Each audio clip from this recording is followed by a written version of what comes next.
Imagine an earthquake hitting your city. Two buildings stand side by side. One is damaged badly, the other stays strong. What made the difference? Today, we're diving into one of the most important tools engineers use to predict and resist earthquake forces: response spectrum analysis. Before we talk about the response spectrum, we need to understand natural time period. Think of it like this.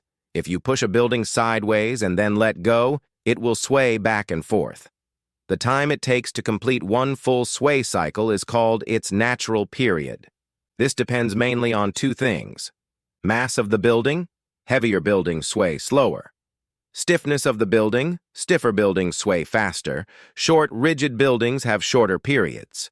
Tall, flexible buildings have longer periods. For a simple structure, the formula is TATUPS, MK, where M is mass and K is stiffness.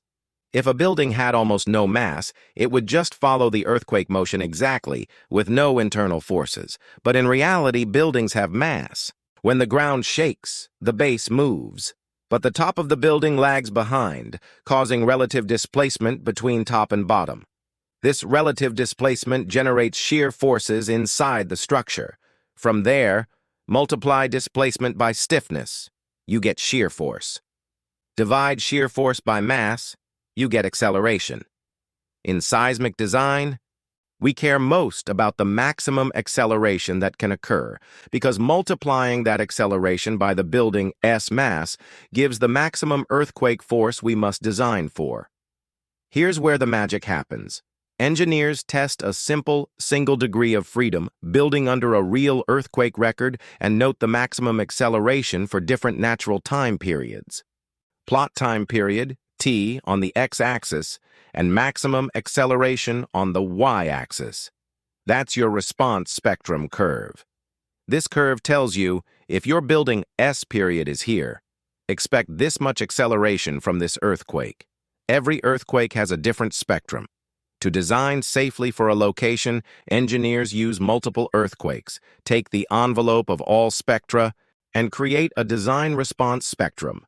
Instead of testing for every earthquake, building codes like ASCE 7, USA, or Eurocode 8, Europe, give ready-made design spectra based on location, seismic hazard level, soil type.